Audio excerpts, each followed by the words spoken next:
using a snatch strap to pull you or your mate's vehicle out of trouble off-road can be a lot of fun, but this is one where you really need to know what you're doing before you go out and give it a crack. The guys from the Offroad Adventure Show are here to take you through the do's and don'ts of snatch strap recovery.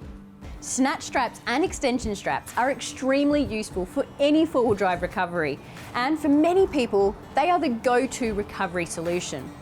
Of course, we use them down in Tassie, and I wanted to run you through how to safely do a snatch recovery, along with some of the things that can go wrong. A basic snatch recovery is really quite simple. You need a snatch strap, one that's correctly matched to the vehicles that are involved in the recovery, and 2 rated bow shackles.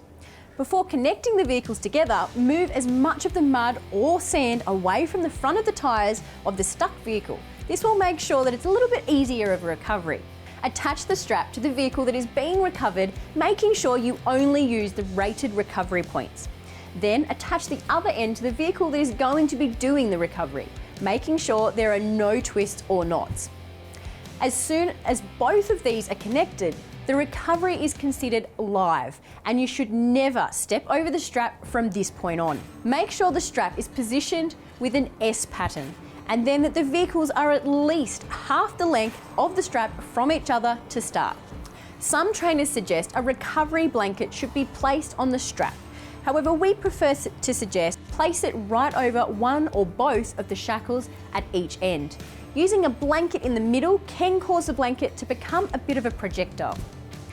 The drivers of both vehicles need to be in contact via radio, and ideally they should be a third person on the radio as a spotter for the recovery. This person can watch it all happen from the safe distance and stop the recovery if anything breaks or doesn't look quite right. The driver of the recovery vehicle lets the stuck driver know they are starting the recovery and then drives forward at a walking pace. The strap will stretch, and then that stretch energy will transfer to the stuck vehicle and pull it out. If it doesn't work on the first attempt, have a second go with a bit more momentum.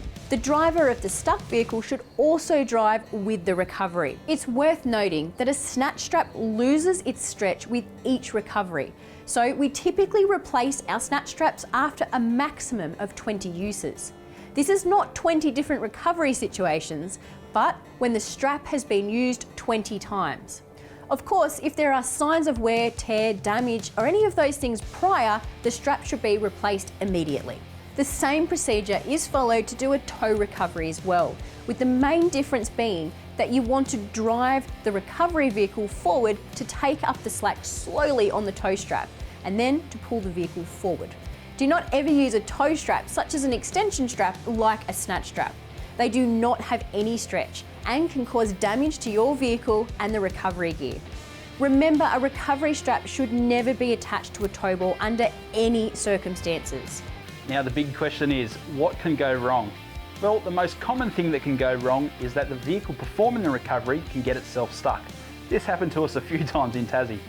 While it can be pretty funny at times, it's important to work out why it's happening and come up with a solution to fix it.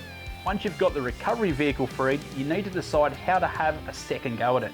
You may need to get the recovery vehicle further from the stuck vehicle, so using an extension strap can come into play. But remember, never join 2 straps with a bow shackle. Always use a soft shackle or link the straps together.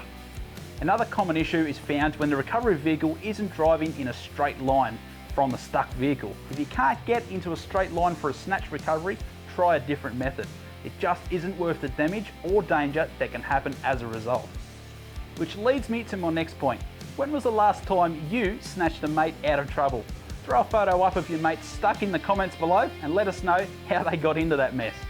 If you want to find out more about the range of Tough Dog recovery gear or see more videos showing tips and techniques, head to the website shown below.